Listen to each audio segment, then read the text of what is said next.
కవిత గారికి బెయిల్ రావడం, ప్రత్యేకించి తెలంగాణ రాష్ట్రంలో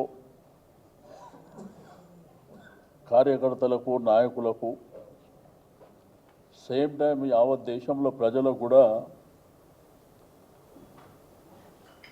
అంటే ఈ కేసు ఏందనేది ఒక స్పష్టత వచ్చింది. అక్కడ బెయిల్ ఇచ్చేటప్పుడు సరే ఈడీ, సిబిఐ వాళ్ళ తరపు నుంచి మాట్లాడేటువంటి అక్కడ ఆర్గ్యుమెంట్ చేసేటువంటి అడ్వకేట్స్ కానివ్వండి, మన అడ్వకేట్ కానివ్వండి, ఏమేం విషయాలు జరిగినాయో మీ మీడియా ద్వారా చాలా తేటతెల్లమైనాయి. బయట ప్రపంచానికి కూడా అసలు ఈ కేసు ఏంది, ఎట్లా మోటివేటెడ్ కేసు, పొలిటికల్గా ఏ పద్ధతిలో జరిగింది అనేది కూడా చాలా స్పష్టత వచ్చింది.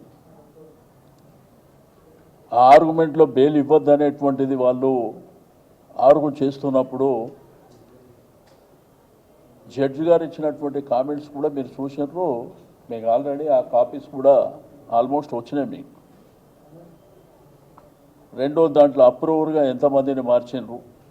మామూలుగా అప్రూవర్ అంటే ఒకళ్ళిద్దరు ఉంటారు. 11 మందిని అప్రూవర్గా మార్చి వీళ్ళని టార్గెటెడ్గా ఏ పద్ధతిలో చెప్పిస్తున్నారు అనేది డైరెక్ట్ అక్కడ ఉన్నటువంటి సుప్రీంకోర్టు జడ్జి గారే చెప్పినటువంటి అంశాన్ని కూడా మనం చూసినాం. రెండోది, కేసు ఇన్ని వందల వేల కోట్ల కేసు అని తీరా చూస్తే ₹1 కూడా ఇప్పటి వరకు మీరు రికవరీ చేసింది లేదనే కామెంట్ కూడా చేసింది. కాబట్టి ఇట్లా చాలా అంశాలు ఉన్నాయి దాంట్లో. కాబట్టి ఈరోజు తేటతెల్లమైంది ఏంటంటే ఒక పార్టీ కార్యకర్తల, నాయకులకే కాకుండా ప్రజలకు కూడా చాలా స్పష్టత వచ్చింది. ఎందుకంటే రాజకీయ వ్యవస్థల గవర్నమెంట్లు అనుకుంటే ఏదైనా చేస్తారనడానికి ఈ ప్రత్యక్ష నిదర్శనంగా మరి కేసు వచ్చినటువంటి సందర్భం. కాబట్టి మా పార్టీ శ్రేణులకు కానివ్వండి, ప్రజలకు కానివ్వండి, అందరికీ కూడా ఈ సందర్భంగా మరి కవిత గారు దగ్గర 164 రోజులు ఎంత సఫర్ అయినరో, ఎంత ఇబ్బంది పడ్డారో కూడా మనం మీ మాధ్యమాల ద్వారా కానివ్వండి, మీడియా పత్రికల ద్వారా కానివ్వండి, ఆమె ఎన్ని కేజీలు తగ్గింది, హాస్పిటలైజ్ కావడం, ఇవన్నీ అంశాలు. కానీ బెయిల్ వచ్చిన తర్వాత కొంతమంది చేస్తున్నటువంటి కామెంట్స్ మాత్రం చాలా దారుణమైనటువంటి కామెంట్స్.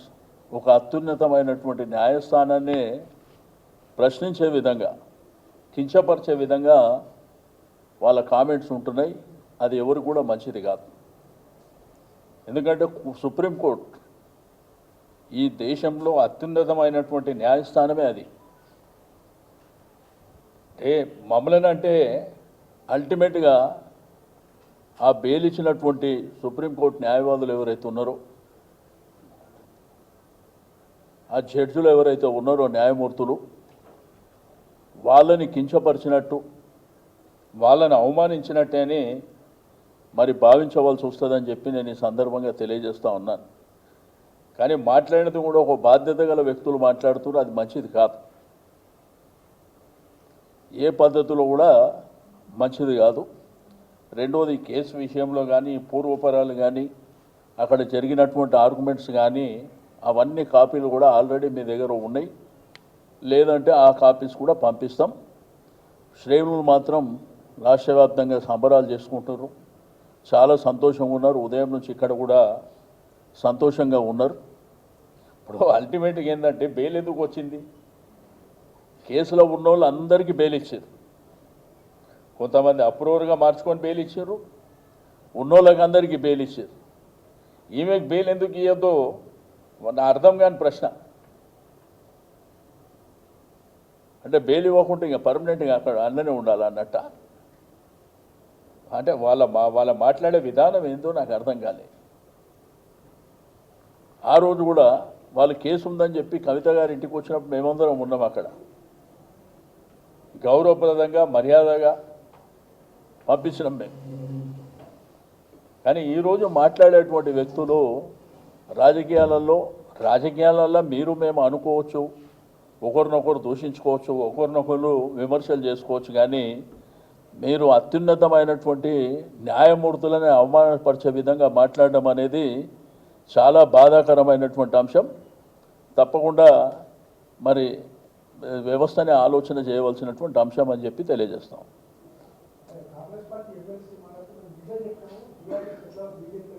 నేను అదే చెప్తున్నా కదా, కేసులో ఎంతమంది ఉన్నారు, ఎంతమందికి బెయిల్ అయింది, బెయిల్ కాని వాళ్ళు ఎవరు ఉన్నారు? అది బెయిల్ అనేది రొటీన్ ప్రాసెస్ కదా. సిసోడియా గారికి ఇచ్చిన తర్వాత బెయిలు, కవిత గారికి ఇస్తుండ్రు బెయిలు నెక్స్ట్ అని మీ టీవీలు మీ పేపర్లే రాశారు కదా. అంటే మామూలుగా రొటీన్ ప్రాసెస్ లోపల నెక్స్ట్ మీకు బెయిల్ వస్తుందని చెప్పి మేమెవరో మాట్లాడకముందే మీడియా కానివ్వండి, పత్రికలు కానివ్వండి, రాజకీయ నాయకులు కూడా మాట్లాడినటువంటి సందర్భం. దాంట్లో లింకులు పెట్టడానికి ఏముందని చెప్పి, బెయిల్ అనేది రైట్ కదా. అంటే ఎన్ని నెలలు ఉండాలి? సంవత్సరాల తరబడి ఉండాలా?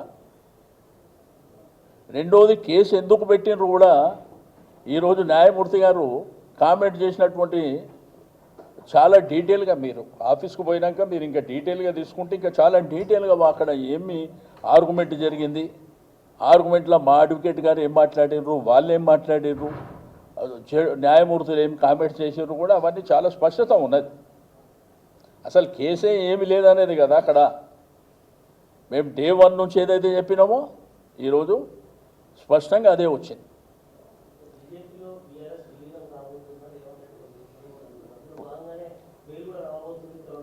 నేనేమంటా అంటే, ఇది రాకూడని బెయిల్ ఏమన్నా వచ్చిందా?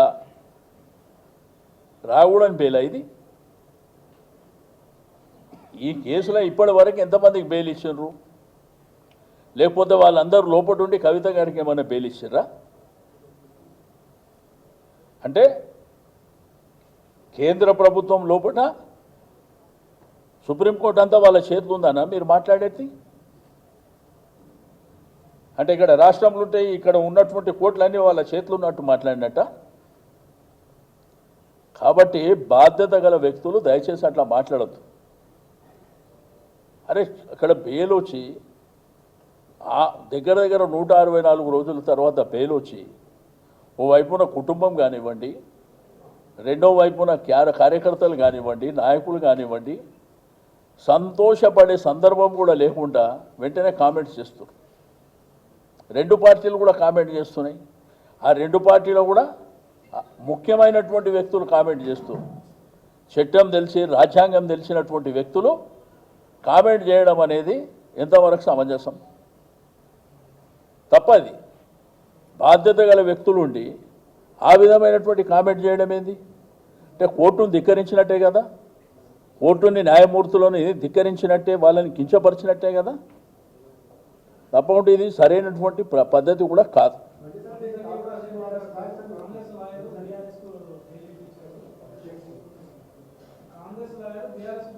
నేనేమంటే, సమాజంలో కొన్ని ప్రొఫెషన్స్ ఉంటాయి,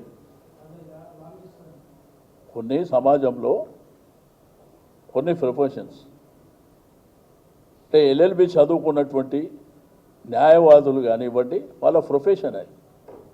రాజకీయంగా ఎవరికైనా ఫేవర్ ఉండొచ్చు, ఏ పార్టీలన్నా ఉండొచ్చు, కానీ ప్రొఫెషన్ దగ్గర మాత్రం వాళ్ళ డ్యూటీ వాళ్ళు చేస్తారు.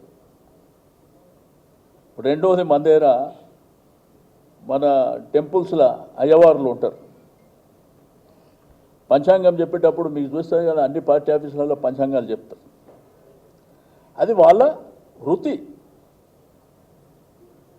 ఇప్పుడు ఫిలిం ఇండస్ట్రీ ఉన్నది, వాళ్ళు ఏ పార్టీలన్నా ఉండొచ్చు, ఎవరికైనా సింపథైజర్ ఉండొచ్చు, బట్ ప్రొఫెషన్ దగ్గరకు వచ్చినప్పుడు అలా ప్రొఫెషన్ చేయాలి. అంతేగాని వాళ్ళను కూడా మీరు అవమానపరిచే విధంగా మాట్లాడడం ఇది న్యాయం కాదు, ధర్మం కూడా కాదు. అంటే ఆడబిడ్డ ఇక పర్మనెంట్గా జైల్లో ఉండాలి, జైల్లోనే, అదా మీ పద్ధతి? అదే విధంగా ఉంటుందా?